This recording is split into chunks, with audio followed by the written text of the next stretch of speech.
One of the best days of the year is here this week. Thanksgiving, we're going to have some great food and some great football. Three games, not a team with a total under 22. Should be a high scoring one, should be a really fun DFS slate. I'm going to break the whole thing down for DraftKings with a focus primarily on large field contests. Of course, I'll be breaking things down for all contests. So if you're playing anything that's smaller field, most of what I'm talking about will be applicable there as well. I'm going to look at defensive matchups, usage trends, coach speak, all the good stuff that I usually break down. I'll be going position by position, started with quarterbacks, then running backs, receivers, tight ends. Maybe I'll talk about the defenses a little bit. While you're coming in, please do like the video and subscribe to the YouTube channel if you're not already subscribed. I am trying to get to 6,000 subscribers by the end of the NFL season. Getting pretty close, but really need your support to make that final push to get to 6,000 by the goal timeline. I will, as usual, be using Run the Sims as my primary resource here. And if you have not tried Run the Sims yet, highly recommend trying it out. You can sign up now. You can use it for all three of the showdown slates, along with the 3-game slate for Thanksgiving on both DraftKings and FanDuel. If you're interested, you can use promo code Neil to get 50% off your first payment on any NFL product at Run the Sims. Highly recommend it. The other resource that I will be using primarily here is Fantasy Points. You can use promo code Flannel to get 15% off on any product at Fantasy Points. However, I have heard that they're going to have a sale going on Black Friday that's probably going to be even better. You could try the promo code Flannel, but maybe look out for an even better deal on Black Friday at Fantasy Points if you're interested in checking out the data suite and all the other resources available there. With all that said, we've got 3 games to break down. Let's get to it. I'm going to start with the quarterbacks. The most expensive quarterback on this slate is Lamar Jackson at 6,800. He's projected for 28.9% ownership at Run the Sims. Lamar Jackson was out from weeks 5 through 8. He returned in week 9. And since he returned in week 9, not a ton on the ground for Lamar. Rushing totals of 14 yards, 36 yards, 10 yards, and 11 yards. Does have a fair number of attempts here, 5, 9, 4, and 7, but just not getting the output in terms of yards on the ground in these 4 games since he returned relative to, you look earlier in the year, it was 70, 13, 35, and 48 rushing yards. So the rushing has been pretty significantly down for Lamar Jackson over the past 4 weeks. On top of that, over those 4 weeks, the Ravens just 22nd in terms of pass rate over expectation. So they're not throwing a lot. Lamar is not running a lot. Things don't look great from that perspective for Lamar Jackson. But ultimately, I don't really care because this is a matchup with the Bengals. I love attacking the Bengals every way that I can. And as you can see here, this is a fantastic matchup. It's the 9th best matchup in terms of schedule adjusted fantasy points allowed to the quarterback position over the past 5 weeks. Elite matchup here for Lamar Jackson. Great all year. I think we can play Lamar Jackson, even though he hasn't really been running as much recently, hasn't been throwing a ton. Most of the volume has been going to the running backs. I'm still planning on leaning on Lamar Jackson on this Thanksgiving slate. In my first run of the Sims, before I put my thumb on the scale or anything, I just ran the Sims without making any adjustments to the inputs. I got to 51% Lamar Jackson. Pretty happy with that. Pretty happy to be well over the field on Lamar Jackson, just given that this should be a back and forth game where he's kind of forced to do a lot. I think Lamar Jackson still can run if he really needs to, and they're going to need to. They're going to need Lamar to be running, to be throwing a lot against the Bengals with Joe Burrow back, and he should be able to score a lot of points in this matchup. Again, one of the best matchups that you can ask for. The next most expensive quarterback is Patrick Mahomes at 6,500 against the Dallas Cowboys defense. Mahomes is projected for 23% ownership. Over the course of the season, the Chiefs lead the NFL in pass rate over expectation. As you can see here, there's only one game where they were negative in terms of pass rate over expectation. That was last week against the Colts. I'm not really concerned about that. I don't think that that's the start of a trend. I think they're generally going to be a pretty pass happy team, as again, they have been the entire season, leading the NFL in pass rate over expectation. On paper, this is the best possible matchup for Patrick Mahomes against this Cowboys defense. It's been a matchup we've been attacking all season. The Cowboys have just not been able to stop teams through the air, but I'm not sure that that is going to be the case going forward because the Cowboys have made some changes to their defense and they've gotten a little bit healthier. They added defensive tackle Quinnen Williams, added linebacker Logan Wilson, who's going to be their signal caller going forward. They get DeMarvion Overshown back. Just generally, I think this defense should be pretty improved going forward. And we've only had 2 games since the trade deadline, and they made some of those additions. The first game, they held the Raiders to 16 points, and we didn't really know what to make of that. The Raiders obviously not an elite offense, so holding the Raiders to 16 points maybe not all that meaningful. But then last week they held the Eagles to 21 points, which is actually kind of impressive for a defense that's been struggling all year. So I think it kind of remains to be seen how much the defense of the Cowboys is going to improve relative to what they've been all season. But I would expect them to be at least a little bit better at stopping the pass. So I just want to note that although on paper this appears to be an absolutely great matchup for Patrick Mahomes, I do think the Cowboys might provide a little bit more resistance going forward after making those defensive changes. In my first run of the Sims, again, I didn't do anything to adjust the inputs. I got to 34% of Mahomes. So the top two most expensive quarterbacks are also the two that I got to the most in that first run of the Sims. I don't know that I'm going to keep it as high as I am right now. Again, I have 85% right now of Jackson plus Mahomes, and then only 15% of the other four quarterbacks combined. I'm probably not going to keep it, quite to that extent because honestly, I think every quarterback on this slate is viable. But as of right now, I'm getting to a ton of Lamar Jackson and Patrick Mahomes. The third most expensive quarterback on this slate is Dak Prescott at 6,300 against the Kansas City Chiefs. Dak Prescott projected for 11.2% ownership. On the season, the Cowboys ranked 10th in terms of pass rate over expectation. And this has been a relatively tough matchup for quarterbacks against the Chiefs. The Chiefs have allowed the 13th fewest schedule adjusted fantasy points per game to quarterbacks over the past 5 weeks. Dak Prescott has not been extremely consistent this year, but you can see in his game log that he has put up some big scores against really good defenses. The Eagles, he put up 7.8 fantasy points in week 1, so a big dud in week 1. But last week in week 12, 28.1 fantasy points against the Eagles. He also put up 31 against Green Bay when Green Bay was considered to be possibly the best defense in the NFL back in week 4. He's had several games here, just looking through the game log where he has succeeded even in tough matchups. He also has some duds in here again against Denver. He put up 8.6 fantasy points. He had that first game against the Eagles. So there's no guarantees with Dak Prescott, but the Cowboys again are willing to throw the ball. They should be pushed by the Chiefs. So I do like Dak Prescott a little bit. Now, my first run of the Sims, I only got to 1.7% of Prescott. I think this is something where I am going to artificially push it up because I think I'd like to be above weight on this 11.2% that Dak Prescott is getting.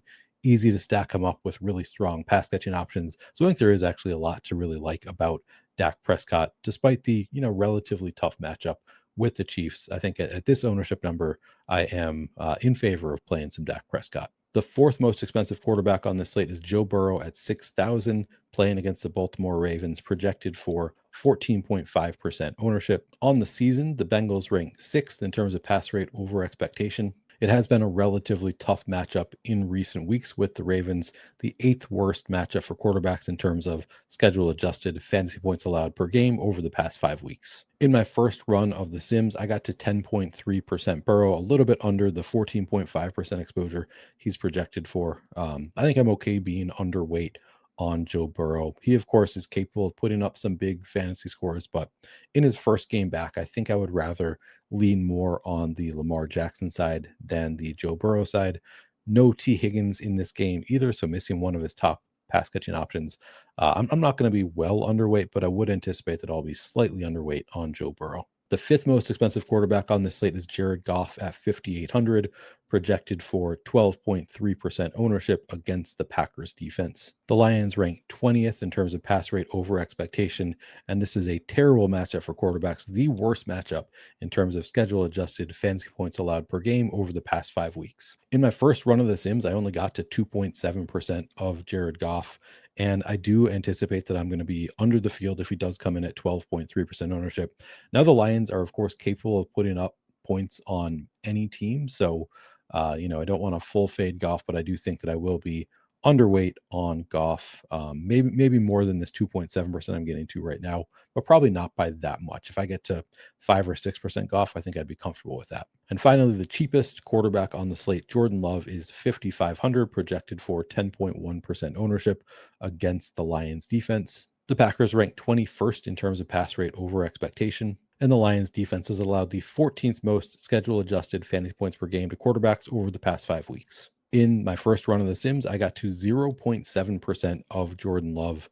So well under the field, even though he is the most contrarian quarterback on the slate, was just not getting to much Jordan Love in that first run of the Sims. Again, similar to Goff, like I don't want to take this kind of really low stance on Jordan Love. I do think that I will end up underweight on Love because he's just not cheap enough relative to the other quarterbacks that you're really gaining that much by saving, 800 in salary off of Dak Prescott, or 10,000 for Mahomes, 1,300 for Lamar Jackson. They're all just a little bit too close in price, and the ownership gap is not big enough to really entice me with Love. With Lamar Jackson projected for under 30% ownership here, I've seen it even lower elsewhere. I'd rather just lean into the plays that I think are the better plays, the ones more likely to put up a lot of points. I kind of could see Green Bay, Detroit being more of a defensive battle.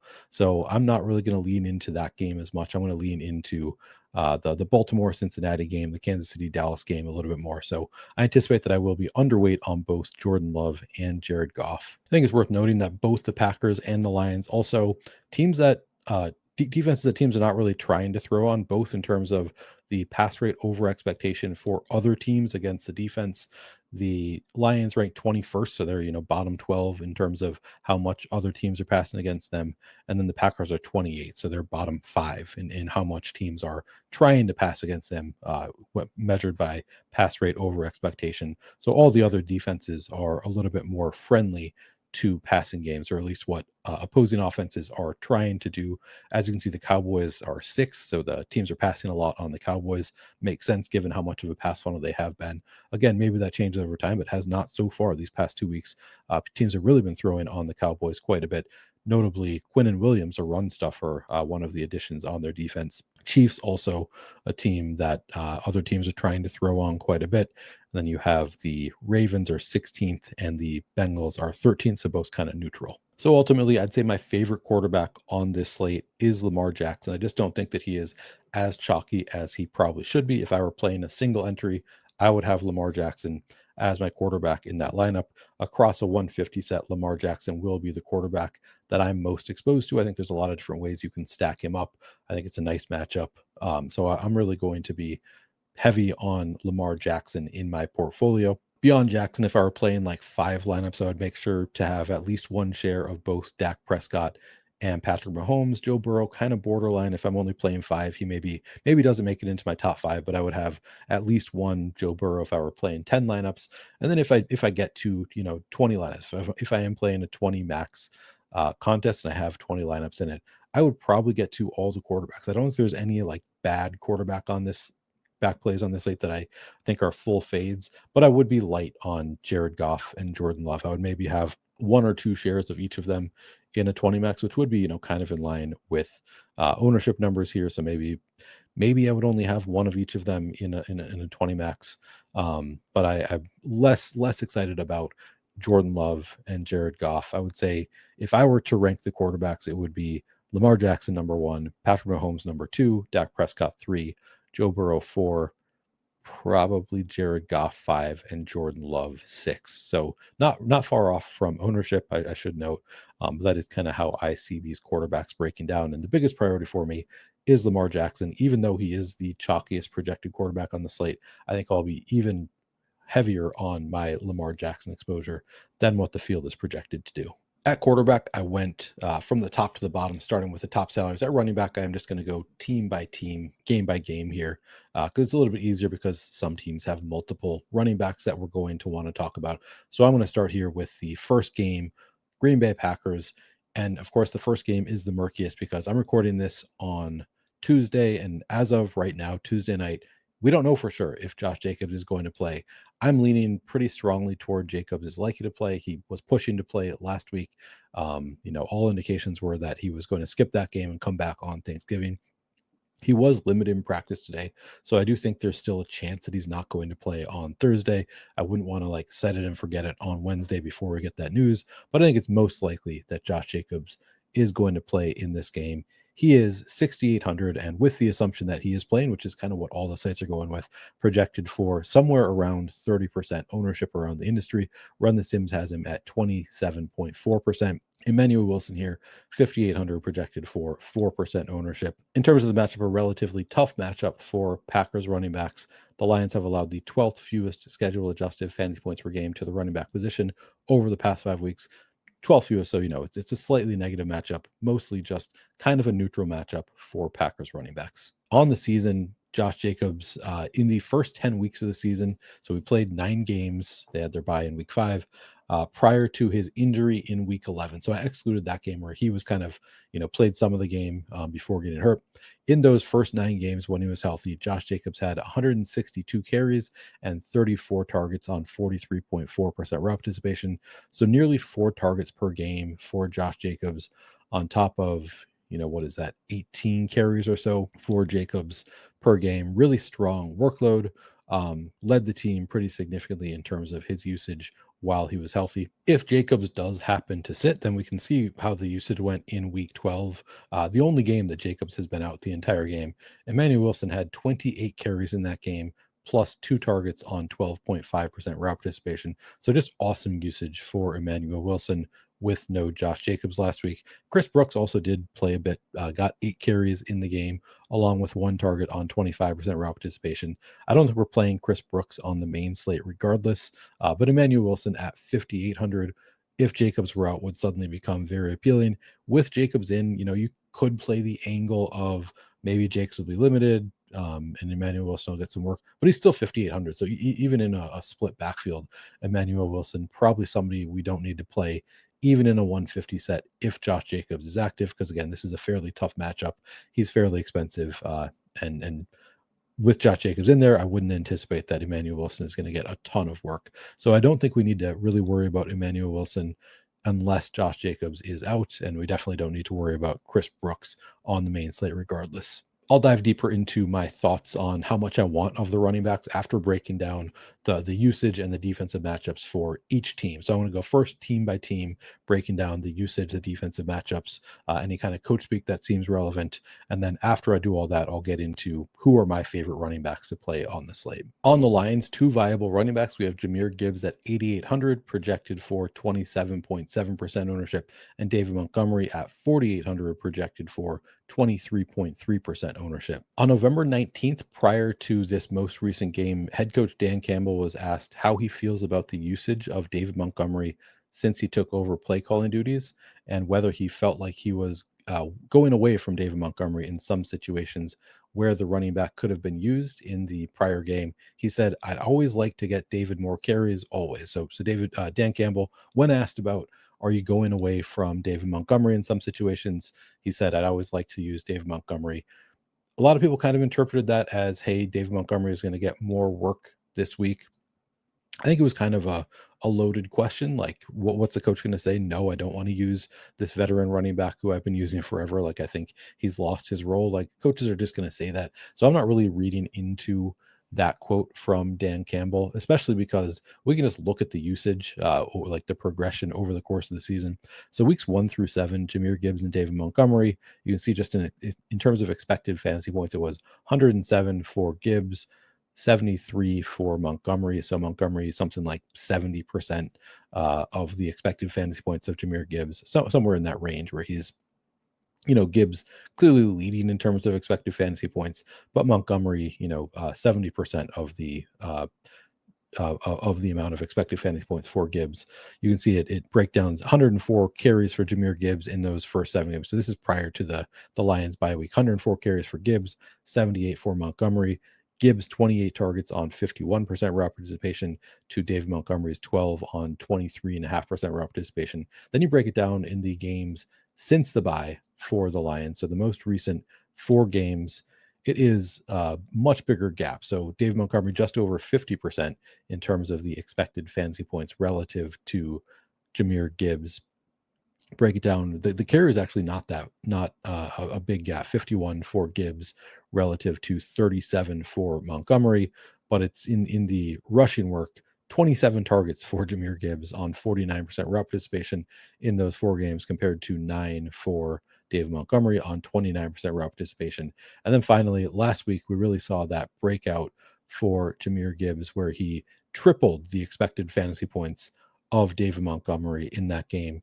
15 carries for Gibbs to 5 for Montgomery on top of 12 targets to 3 for Montgomery. 56% route participation for Gibbs, 31% to Montgomery. Now, I will say part of this is he was just targeted a lot more. So Montgomery's route participation actually came up in this game above 30%, which is higher than it was, in the first 7 games of the season. He was at 23.5%. So in some ways, we haven't really seen Montgomery lose his role completely. So while I don't, totally read anything into Dan Campbell's quote that he would like to use Dave Montgomery more, I do think that Dave Montgomery does still have a role. Again, 5 carries in that game is low relative to what we normally expect for Dave Montgomery, but he did see 3 targets on 31% route participation. So I don't really think the role has gone away. I think Gibbs is just really rolling in that most recent game. So that may still be somewhat of an outlier in the extent to which he led Dave Montgomery in terms of expected fantasy points. So I'd love to say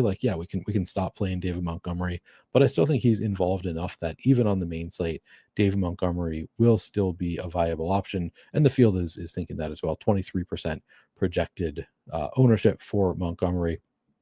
We've got the rushing market split fairly close between the 50% for Gibbs, 44 to Montgomery, and then the receiving again is where Gibbs really separates himself.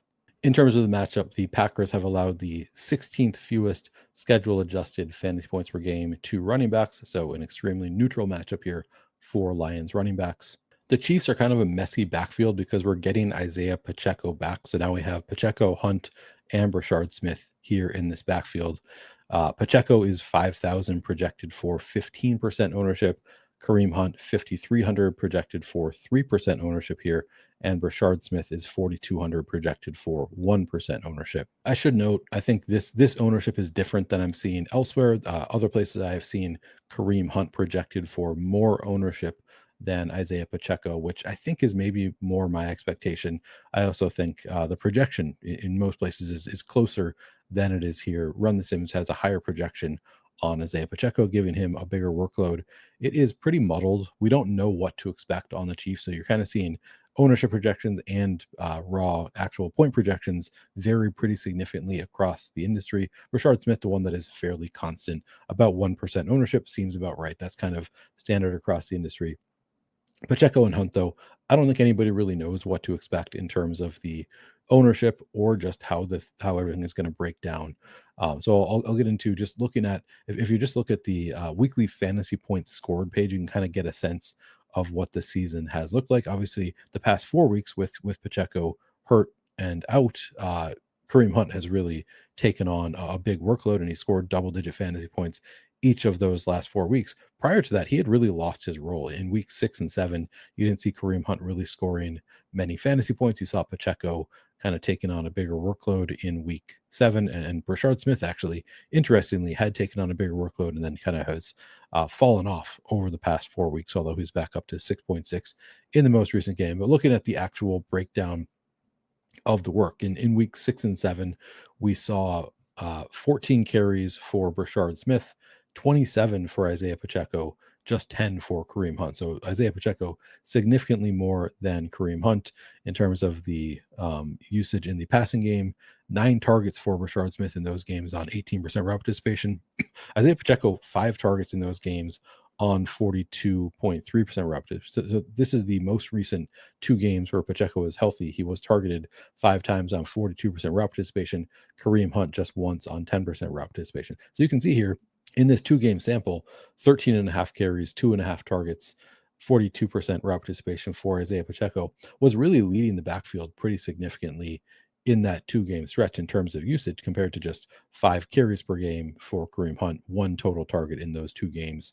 So it did appear that Isaiah Pacheco was taking over the backfield in those games. And then again, Pacheco has been out. So over the past 4 games for the Chiefs, we've seen Kareem Hunt take on a massive workload, just under 16 carries per game, has 7 targets on 41% route participation in those games, compared to Brashard Smith, just 7 total carries across those 4 games, 8 targets on 17% route participation. Finally, last week we had Kareem Hunt 30 carries in that game, along with 3 targets on 48% route participation.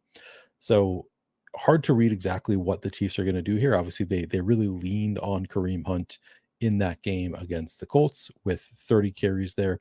That could be because they trust Kareem Hunt. They clearly believe that Kareem Hunt is capable of just getting, those 3 and 4 yards where they need them. They've always trusted Kareem Hunt. That's been a recurring theme in Andy Reid's coach speak, is he has a nose for the end zone, the first yard line. Like, he knows how to get where he needs to get. So the team does seem to trust the veteran here a bit. He's certainly not an explosive player. You never see Kareem Hunt really break off for long plays, or at least not very often. So you can read this different ways.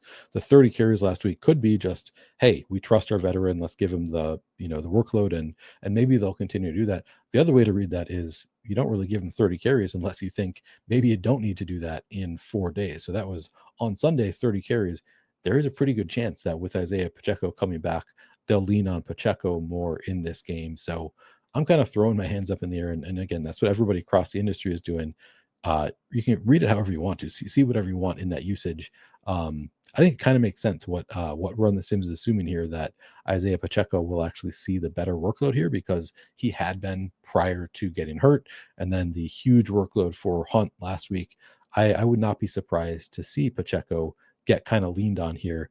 But with that said, this ownership difference, I would probably prefer Kareem Hunt if he does come in at 3% to Pacheco's 15%. That's different than I'm seeing elsewhere, where I'm seeing Hunt actually getting a higher ownership number, and I kind of think that is probably right, which makes me think Pacheco maybe is a player that I will have interest in. We'll have to keep our eye out for how ownership breaks down. Because again, if it does break down like this with Pacheco getting significantly higher ownership, I would just play Hunt and hope that he's going to retain the huge workload from last week. But I do think the more likely scenario is that we get Hunt at higher ownership than Pacheco, just given his strong game last week. And Pacheco, if he comes in at 5% ownership, would be a player that I have some interest in. Still wouldn't become like a huge priority for me, because I think most likely it's going to be a split. But at 5% or lower than that ownership, Pacheco would be a player that I would probably be above the field at least a little bit. And then Brashard Smith, I don't think we really need to get there in a 3-game slate. That'll be more of a showdown play. So you can look out for my showdown breakdown. But I don't think I'll be getting to Brashard Smith on the 3-game slate. As far as the matchup goes, again, the Cowboys have allowed the 16th most schedule adjusted fantasy points per game to running backs over the past 5 weeks. So overall, in the past 5 weeks, it has been a very neutral matchup here. Again, 16th most out of 32 teams. So as neutral as can be for the matchup for the Chiefs. Again, though, they added Quinnen Williams, who is an elite run stuffer, one of the best run stuffers in the NFL, added to this Cowboys defense, along with the new signal caller, along with getting Overshown back. So I think this might actually lean towards being kind of a tough run defense here for the Cowboys. So kind of a tough matchup for Chiefs running backs. In their game against the Eagles last week, Jalen Hurts did score 2 rushing touchdowns, but just 4.7 yards per carry. Again, he does tush push. You can't read too much into the yards per carry for Jalen Hurts. But Saquon Barkley just 10 carries for just 22 yards, 2.2 yards per carry. Nobody had a carry in this game longer than 8 yards. So it did appear to be kind of a tougher matchup for the running backs last week. Really small sample size. We might not be able to read too much into it. But my general overall point is I do think that this matchup with the Cowboys, although it has been a matchup to attack all season, looks like it's getting a little bit worse going forward with some of those defensive additions. As far as the Cowboys offense, they continue to lean on Javonte Williams. You don't really have to consider any other running backs on the Cowboys, just given how much of the work goes to Javonte Williams. He's 6,300 projected for 33% ownership.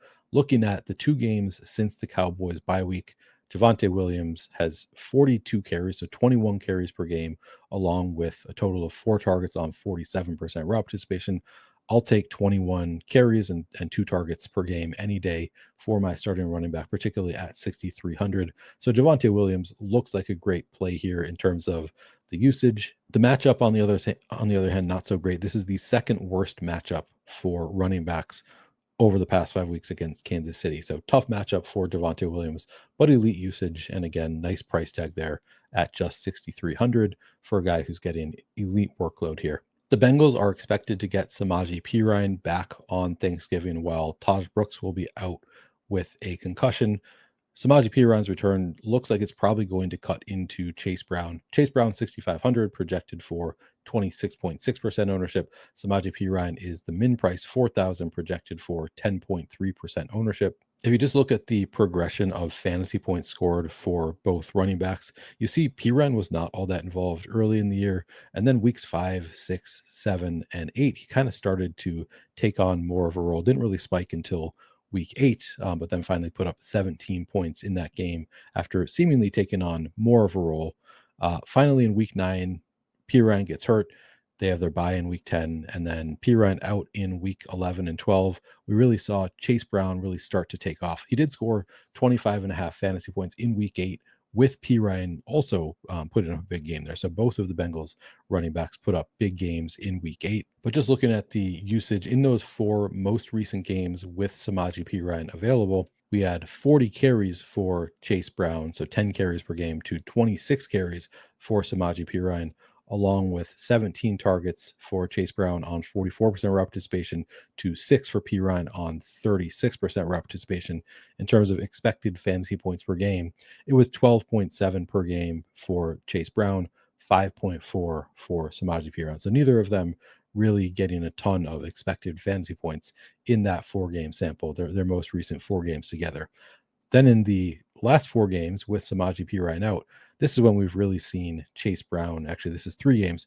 Chase Brown has really excelled in the absence of Samaje Perine, with 48 carries in those 3 games, plus 25 targets on 79.2% rep participation, total of 21.3 expected fantasy points per game for Chase Brown. So he's had an elite workload recently with Samaje Perine out. Now Perine comes back, and I think the general assumption is probably we see Chase Brown go back to the role that he had previously, where he was not getting a ton of expected fantasy points per game.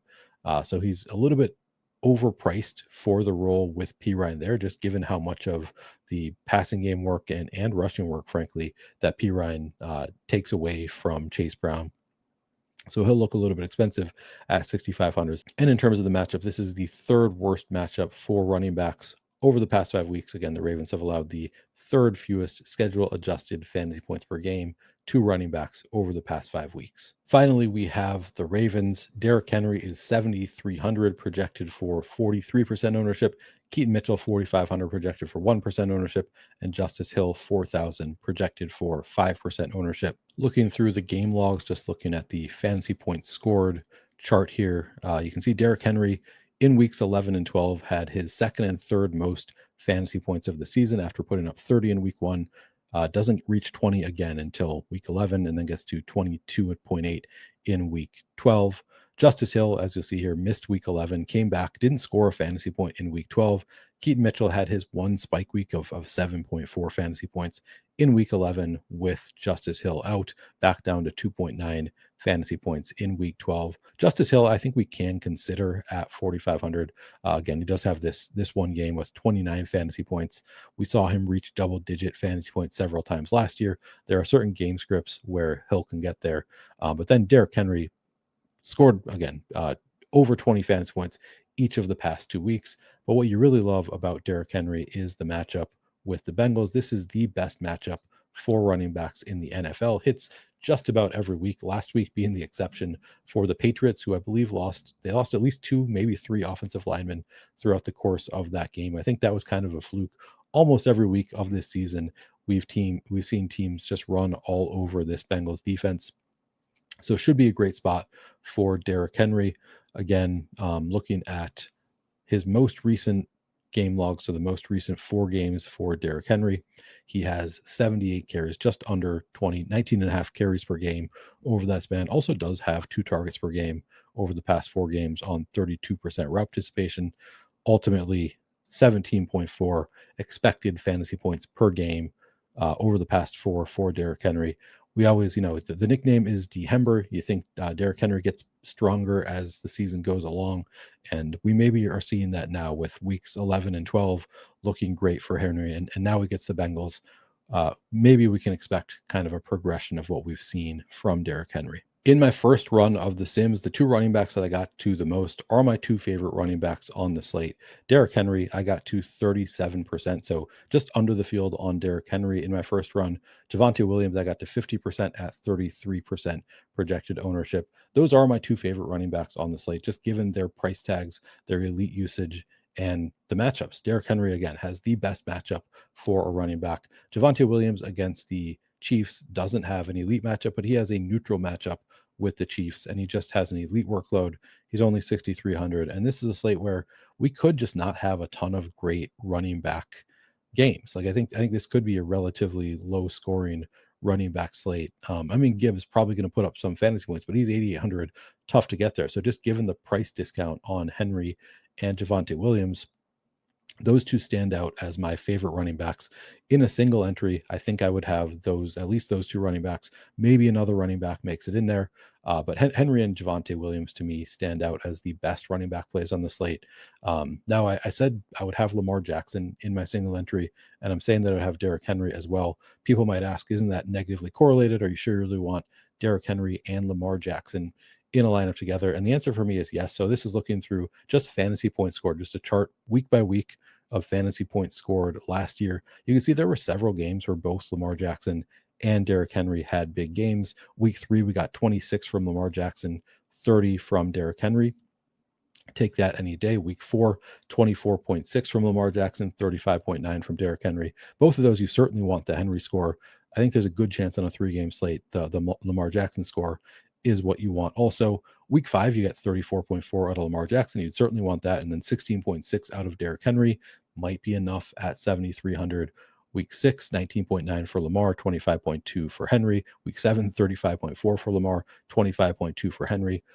Week 9, again, just looking through the chart here, you can see there's just several weeks where you would want the score from both Derrick Henry and Lamar Jackson. And then this year, it has continued to some extent, at least week 1, 29 for Lamar, 30 for Derrick Henry. Now, it's been a down year for Henry overall, so we don't see it as much this year, really just week 1. And then it's kind of duds from Henry for up until the bye. And then he gets 19, but Lamar Jackson is out. We frankly have not really seen it this year. I think in part because Lamar Jackson has been hurt, hasn't been running as much. I think in this matchup, though, we're gonna get back to Lamar Jackson and Derrick Henry both putting up big scores together, even though they're not really doing it in a correlated way where it's Lamar Jackson throwing to Derrick Henry all that often. I think if they put up a lot of points, both Lamar Jackson and Derrick Henry can get there, as we've seen several times over the past couple of years. So I do think single entry lineup, I probably have both Derrick Henry and Lamar Jackson. And again, I would also have Javonte Williams in there. I think I'll probably take a light fade approach to Chase Brown. As you see here, I got to more than the field in my first run of the Sims. I think I'm going to cut back on that because I think Samaje Perine cuts into his workload just enough that I don't need to get there quite as much. Josh Jacobs, 6,800. The price is a bit much, but the workload is great. So I'd be fine getting to that same kind of exposure as the field on Josh Jacobs, similar to Jahmyr Gibbs. Like I'll take whatever Gibbs I can get. Just going to be tough given the price tag, so less of a priority than Henry and Javonte Williams for me. Dave Montgomery, I got slightly over the field. That looks great to me. I think that Isaiah Pacheco probably comes in lower owned than this 15%, and Kareem Hunt comes in higher owned than 3%. So I am going to like Pacheco on this slate. I'll probably get to, 8 to 10% of Pacheco, something like that.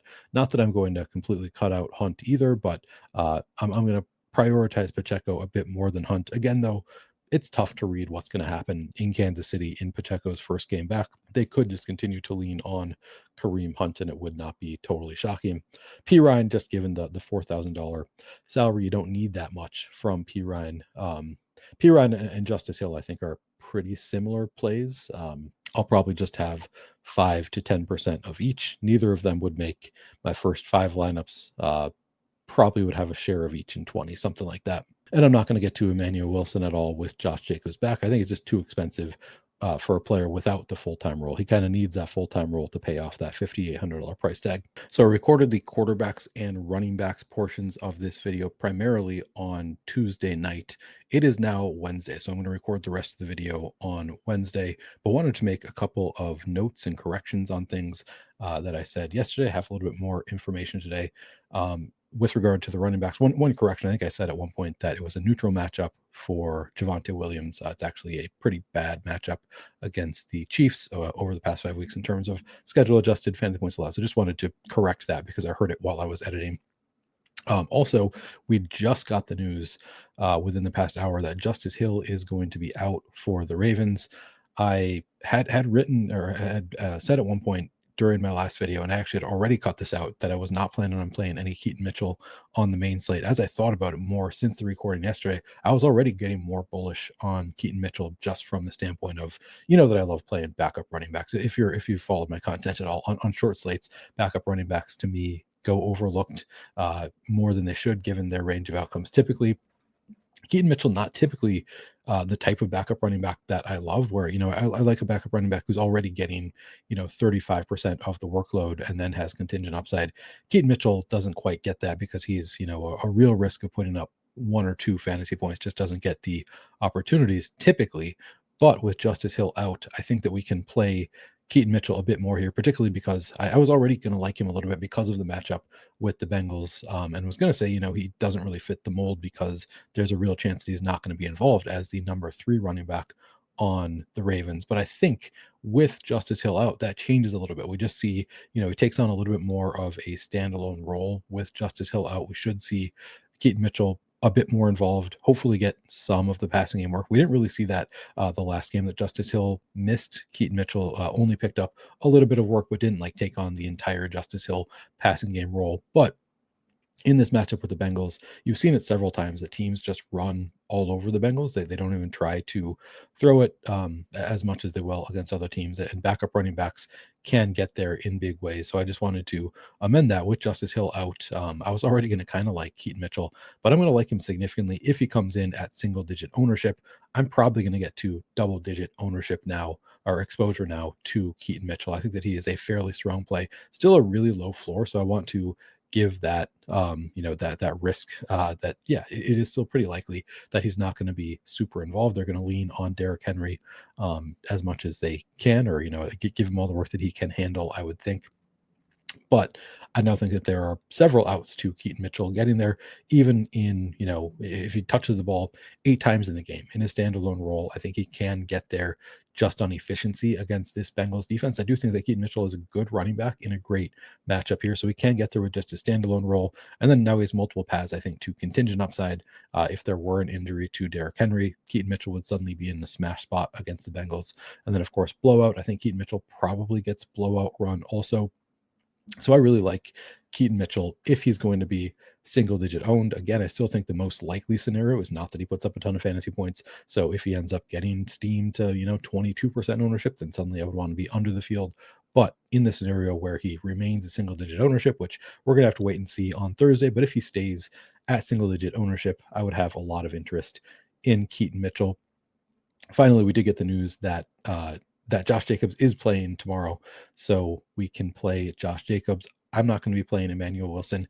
It's possible that they split carries here, but I don't have a ton of interest in playing Emmanuel Wilson anyway at 5,800 in a split role. I would actually rather play Josh Jacobs and just hope that he takes on a bigger role than a lot of people are expecting, and kind of goes back to the bell cow role that he has had. So I'll play some Josh Jacobs. I don't think I'm going to play Emmanuel Wilson because I think best case scenario for Emmanuel Wilson is a split backfield and he's 5,800, whereas best case scenario for Josh Jacobs is still he just gets back the Josh Jacobs role where he's touching the ball 20 plus times, and even at 6,800, I'll take that with Josh Jacobs.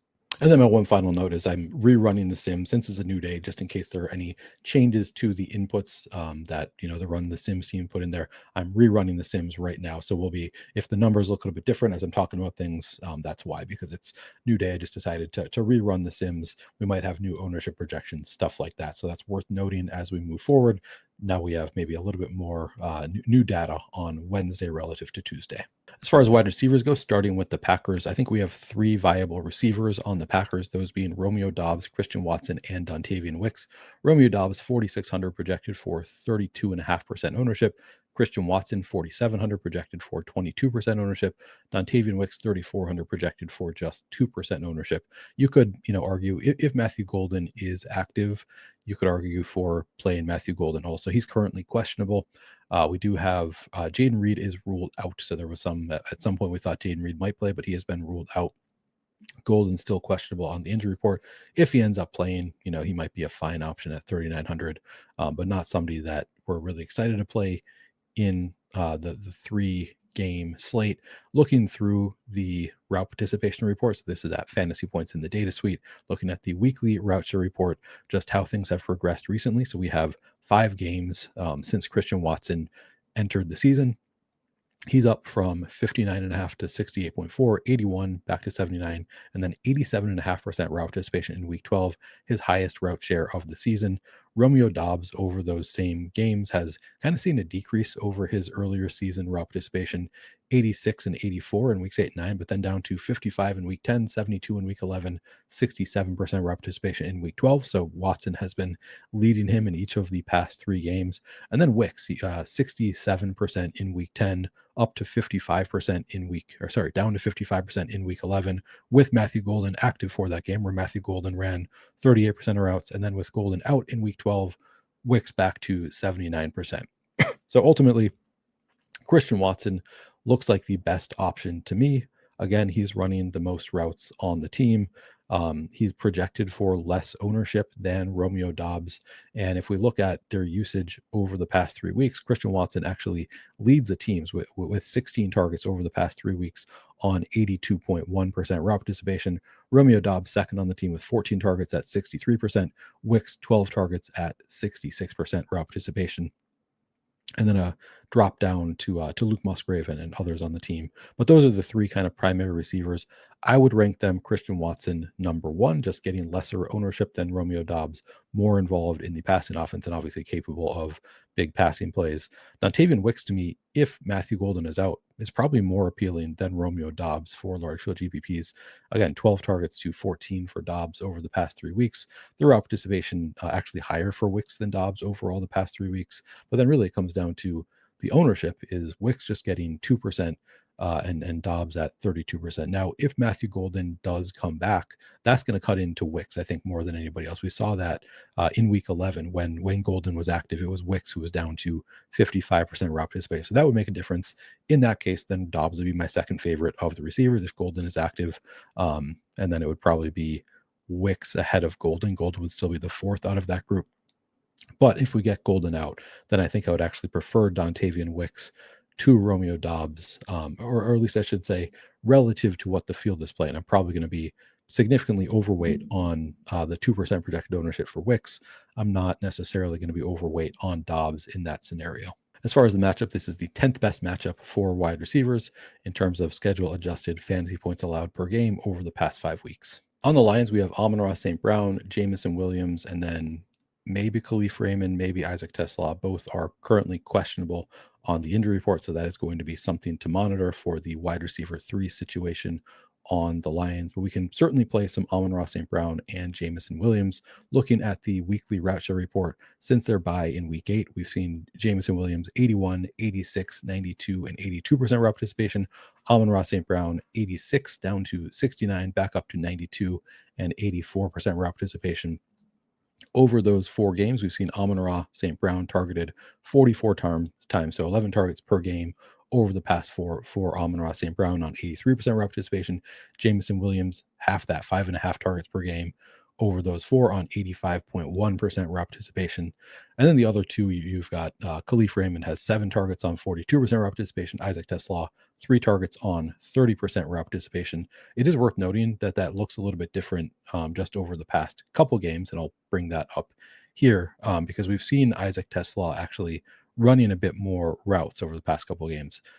Just 2 targets in those 2 games, but 45% route participation to Khalif Raymond's 2 targets on 38% route participation in those 2 games. I bring this up because I think there's a better chance that Khalif Raymond misses this game than Isaac Tesla. And if Khalif Raymond misses the game and Isaac Tesla plays, I am going to have some interest in the rookie. We've got some positive coach speak. We've had kind of positive coach speak throughout the season on Isaac Tesla, and he was looking really good, making some big plays early on. He's been pretty quiet for most of the season. But at one point when Khalif Raymond was going to miss a game, Dan Campbell noted, like, yeah, Tesla is going to take on a bigger workload if Khalif Raymond misses time. And I think that's still the case going forward, that if Khalif Raymond misses time, his work is going to go to Isaac Tesla, on top of the fact that we have Sam Laporta out. So we haven't really seen it yet, but it's kind of a play it before you see it situation for me with Tesla. I think at some point we could see him take on a bigger workload for the Lions. The latest coach speak we have from head coach Dan Campbell just yesterday on the 25th. Dan Campbell, first he said Khalif Raymond's ankle is a little stiff, and we'll see where he's at tomorrow. Again, he's questionable on the injury report. But then he also said, we like where Isaac Tesla is at. He's had a ton of growth. We went into this year saying, let's let this guy grow, and there would be a place for him on special teams, and he would be a spot player on offense. And that's what he would be until he proves there is more than that. We loved that clay and wanted to be able to mold the clay. He's gotten better and better and better. We're asking him to do more. I do believe it's going to come. He'll get an uptick in production. He'll get used a little bit more here, but I like where he's at. He's doing a good job. So Dan Campbell says he's going to get an uptick in production. I think with Khalif Raymond out, this is a spot where, we're going to get Isaac Tesla at very, very little ownership. 2% projected here. I've seen 1% elsewhere. I like those. I like those ownership numbers on a 3-game slate for a player like Isaac Tesla at the minimum salary. If Khalif Raymond is out, if Khalif Raymond is in, it's a thinner play. You could still do it in, the largest field contest, but it's even thinner in that scenario. I would be more interested in it and probably get to, 8% of Tesla if Khalif Raymond is out, and that's enough to be significantly over the field. But Amon-Ra St. Brown, Jameson Williams, Amon-Ra obviously at 7,800 stands out as a nice play here. 40% projected ownership is a bit much, but he's clearly one of the better projected on the site. And then Jameson Williams at 21% ownership, 4,800. As far as the matchup goes, this is the 9th worst matchup for wide receivers in terms of schedule adjusted fantasy points allowed per game over the past 5 weeks. So not an ideal matchup for receivers on the Lions. But this is an offense that can put up points on anybody. So I'm not going to, exclude playing Lions receivers just because of the tough matchup. On the Chiefs, we have Rashee Rice at 7,500 projected for 33% ownership. Xavier Worthy, 4,500 projected for 8.5% ownership. And then beyond those two, it gets a little bit thin. Marquise Brown is 4,000 projected for 5%. Tyquan Thornton, 3,000. Juju Smith-Schuster, 3,000, both projected for about 1% ownership. You look at the route share report since the bye week over here in weeks 11 and 12, things look good for Rashee Rice. I mean, 65 and 70% route participation. Given his involvement in the passing game, that's okay not to run so many routes. Xavier Worthy, 61 up to 83% route participation. So I certainly think both Rice and Worthy are viable, relatively strong plays on the slate, but nobody else really stands out from a route participation standpoint. The only player who's even reached 40% of routes in a game of the other receivers is Marquise Brown. He barely at 42.6% in week 12. So I really think you can probably limit yourself to just Xavier Worthy and Rashee Rice again, because Marquise Brown is also 4,000, not running a ton of routes. And just looking at the usage over the past couple games, again, since the bye, 21 targets for Rashee Rice on 68% route participation. We'll take that any day. Xavier Worthy, 13 targets on 73% route participation, just given his big play upside. We'll take that. But then, Marquise Brown is all the way down at just 5 targets over the past 2 games on 38.8% route participation. Tyquan Thornton, 3 targets on 30%. So I don't really think you need to consider any of the receivers on the Chiefs outside of Xavier Worthy and Rashee Rice. Again, you could throw in a Marquise Brown if you wanted, but he's 4,000 and frankly doesn't have a strong enough role to support playing him in any kind of meaningful way. So I don't know that I'll get to Marquise Brown at all, but he is the third that is, borderline viable, I would say, on the Chiefs on the 3-game slate. As far as the matchup, again, on paper, this is a fantastic matchup. The Cowboys allowed the second most schedule adjusted fantasy points per game to wide receivers over the past 5 weeks. Again, it is worth noting this is a totally different Dallas defense. They've gotten some pieces back. They've made some additions via trade. So I'm not sure that it is as good of a matchup as it appears to be on paper, but it is a great matchup on paper. It's still probably a pretty good matchup for receivers here against Dallas. On the Cowboys, we have 2 obvious receivers in CeeDee Lamb and George Pickens. We can certainly play both of those 2. And then borderline in terms of viability, Ryan Flournoy and Kevontae Turpin. Looking at the route share report since the bye in week 10, it's George Pickens 79 and 80%, CeeDee Lamb 91 and 82%. And then Kevontae Turpin 38 up to 45% in week 12. Ryan Flournoy 26 up to 45% in week 12. So these two are right on the border of viability. I would say you do get an occasional carry out of Kevontae Turpin. The 45% route participation, better than what we're getting out of the Chiefs receivers, and they are also Kevontae Turpin 3,000, Ryan Flournoy 3,200. So kind of in that same price range. Frankly, running more routes in that last game than we saw from Marquise Brown at a cheaper price tag and not getting any ownership. So I do think that Turpin and Flournoy borderline viable. Like in a 150 set, I probably do get to a couple shares of each of Flournoy and Turpin, not like huge priorities, but they are players that at this ownership number, I think are viable in large field contests. CeeDee Lamb and George Pickens, obviously the only real priorities here that we'll get to in any kind of serious way. It is the 10th worst matchup for wide receivers in terms of schedule adjusted fantasy points allowed over the past 5 weeks. But CeeDee Lamb, 6,900 projected for just 27% ownership. George Pickens, 7,000 projected for 20% ownership. Even in a somewhat tough matchup with the Chiefs, I think both of these Cowboys receivers are pretty strong plays. On the Bengals, we're going to have T. Higgins out for this game in concussion protocol. So we might get some value from the Bengals, but Jamar Chase, the obvious play here at 8,000, projected for about 40% ownership. Andre Yoshivas probably just retains the slot role that he has had. He's 4,300 projected for 7% ownership. Maybe sees an uptick in usage with no T. Higgins. Mitchell Tinsley, 3,500 projected for 7% ownership. Then you have Charlie Jones, Jermaine Burton, not projected for any ownership. Might be inactive on game day. So the only receivers we're really considering here from the Bengals are Jamar Chase, Andre Yoshivas, and Mitchell Tinsley. Again, I think it's pretty likely that Andre Yoshivas kind of maintains the role that he has had, which is the primary slot receiver.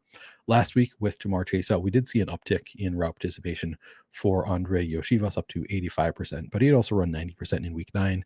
So it's just kind of I think the fluctuating role that he has, where he had a pretty strong role where he is, the primary slot receiver on the Bengals. But it was really Mitchell Tinsley who benefited from Jamar Chase being out last week.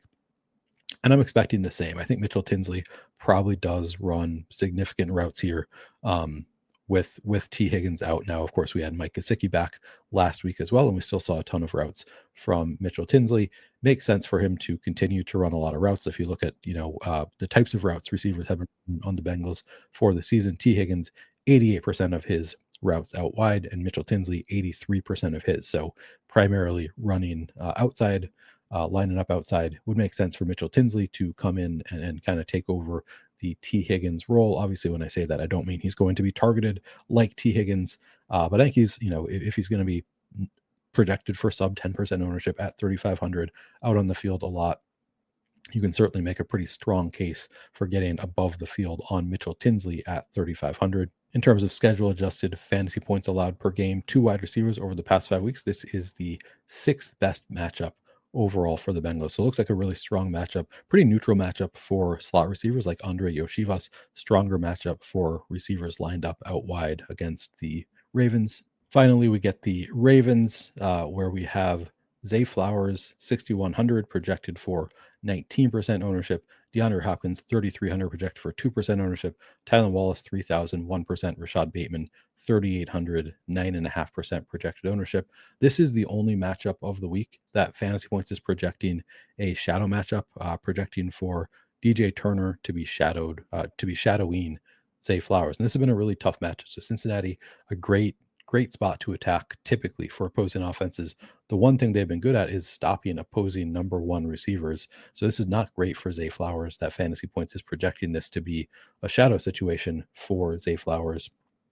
At 6,100, 19% ownership, still pretty appealing. 19%, just a really low ownership number on a player like Zay Flowers at this price tag. So I'm probably going to be above weight on Zay Flowers. Anyway, I was not anticipating being above weight on Zay Flowers, but if he does come in at 19% ownership, I would have pretty significant interest. Outside of Zay Flowers, my biggest interest would be in Rashad Bateman. Now, again, 9.5% projected ownership here. That is the highest ownership number I've seen on Rashad Bateman anywhere. I've seen him, projected for 3-4% ownership elsewhere, and I would love him at those numbers. If he does come in at 10%, I still want to be overweight on Rashad Bateman. I still think that is a very strong $3,800 play. Now, just looking at route participation recently. You can see Rashad Bateman played weeks 8, 9, and 10 before missing the last two games. And you see where DeAndre Hopkins saw a big uptick in route participation with Bateman out. My expectation is that Hopkins probably goes back to similar what he was doing weeks 8 through 10. Similarly, Tylan Wallace was not really running any routes weeks 8 through 10, saw a bigger workload in weeks 11 and 12. So I think we're probably going to get something closer to what we saw in weeks 8 through 10 for the usage across the board with Rashad Bateman going back into his usual role. I don't think he's going to be significantly limited. I could be wrong about that.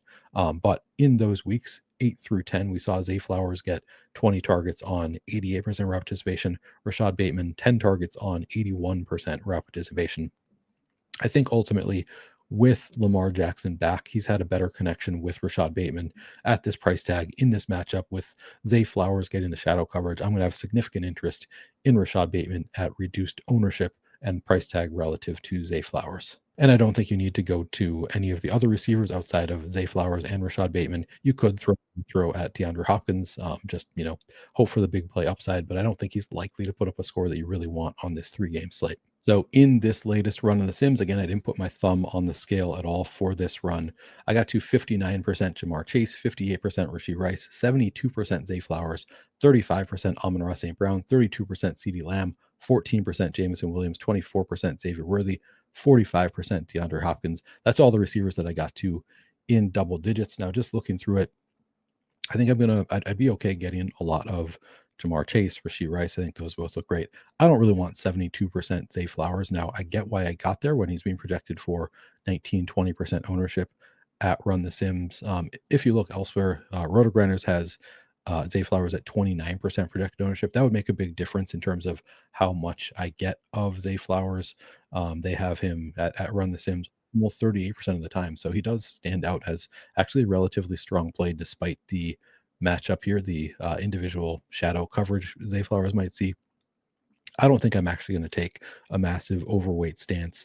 I'd like Zay Flowers in about a quarter of my lineups, and then I'll probably spread out this exposure elsewhere. Happy with what I'm getting with Amon-Ra St. Brown, CeeDee Lamb. That looks great. George Pickens, I certainly want more of. So some of that Zay Flowers exposure, I would push to George Pickens. I think Christian Watson, a fantastic play. I only got to 3%. So those are two that I immediately, I'm like, okay, I want to get to more of both Christian Watson and DeAndre Hopkins. Or sorry, Christian Watson and George Pickens.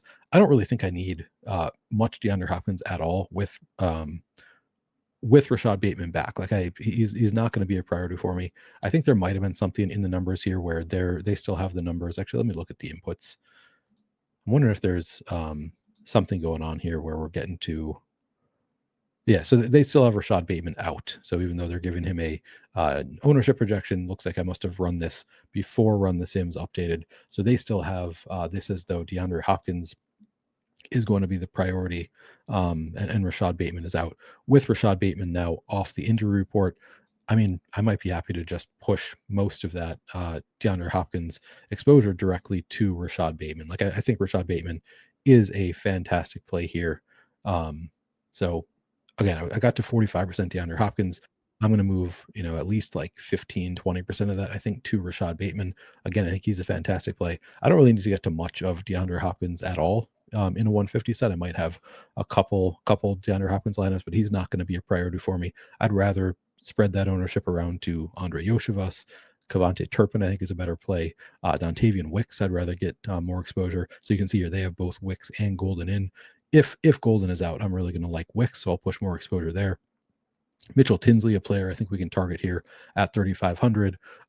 Tesla, if Khalif Raymond is out, is going to be a pretty big priority for me. And by big priority, I mean like 8% probably of Tesla as opposed to the 0 that I'm getting right now. I want some Ryan Flournoy, I think, in my lineups. So as of right now, again, most of my pay down exposure going to DeAndre Hopkins, a player that ultimately I don't think I might not even have him in my player pool. I'll probably have at most just a couple shares. I'd rather just give all of that exposure to, again, some of these other players that I mentioned. The priorities for me being Tesla looks great. Dontavian Wicks, if Matthew Golden is out, looks great.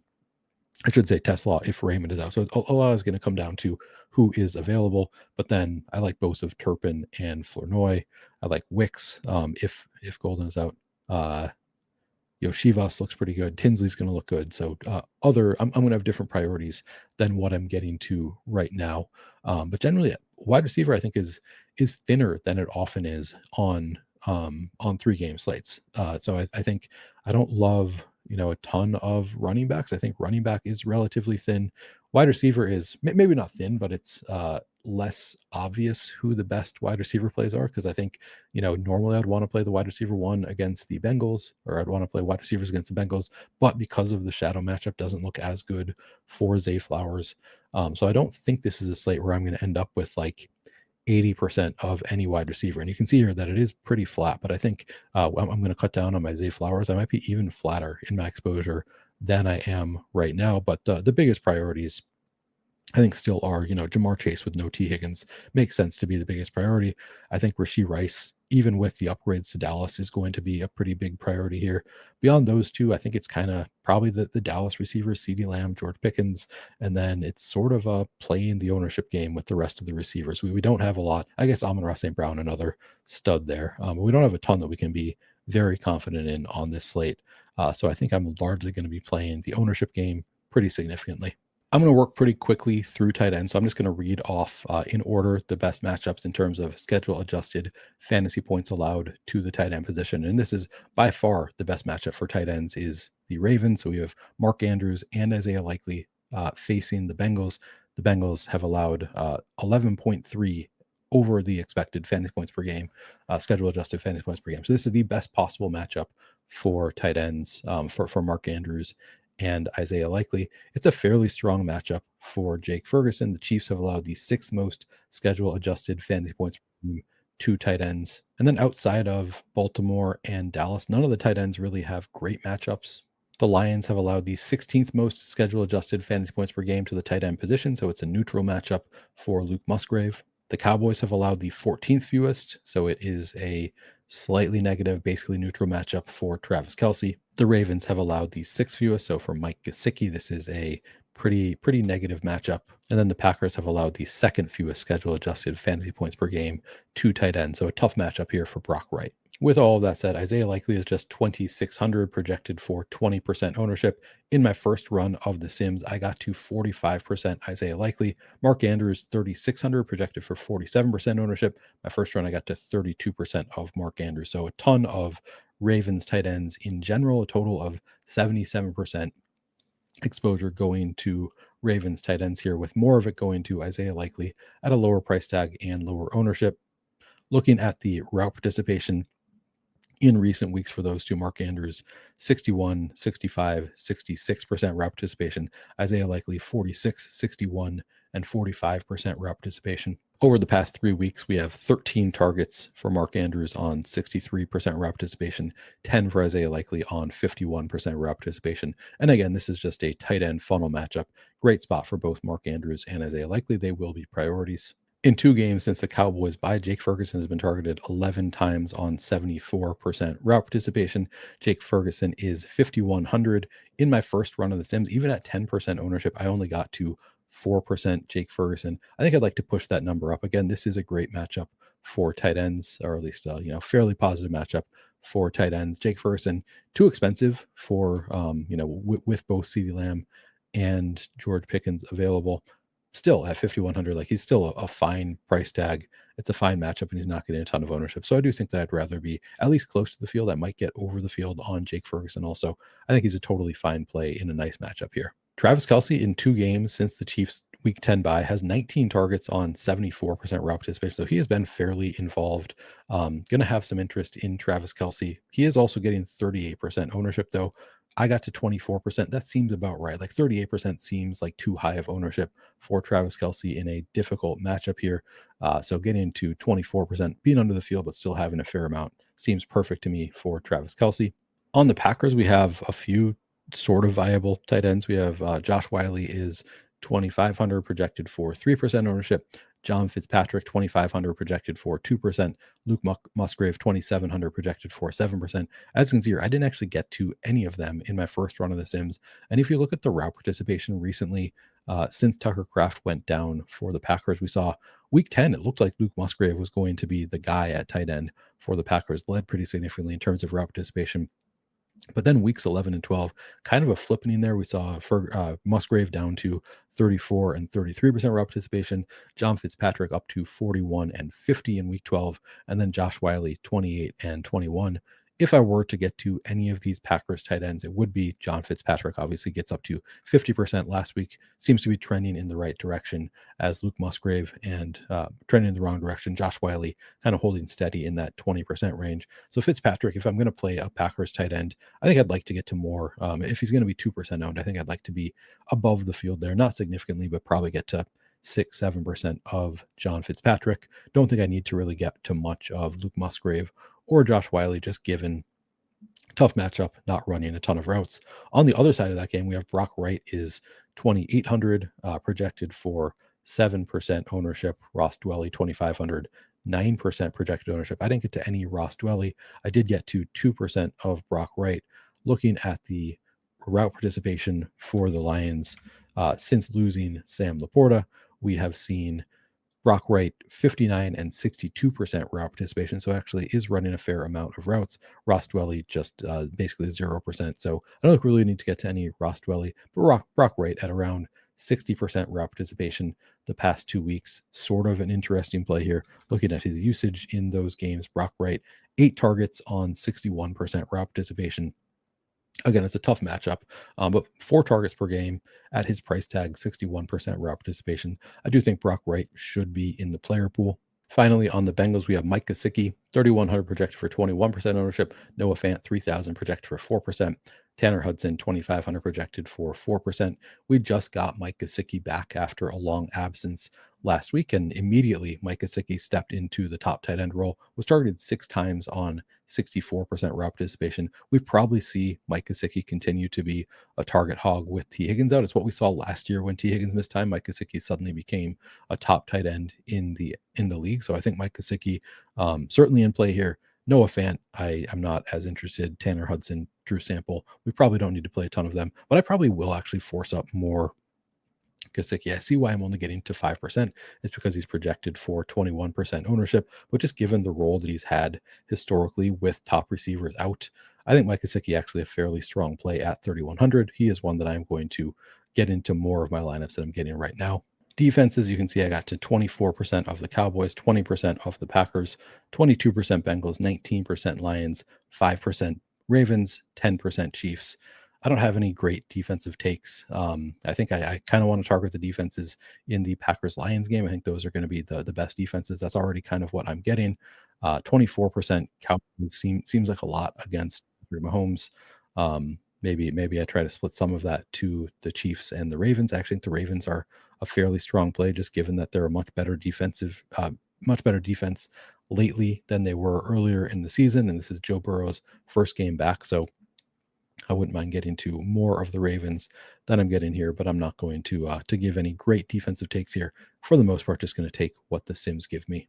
And finally, just some general notes on a 3-game slate. Yes, you can leave some salary on the table. That is a great way to avoid dupes on a 3-game slate. It's not the only way to avoid dupes, though, on a 3-game slate. You can always get different with weird constructions. Really overstacking a team is one way to do it, doing a full-on onslaught.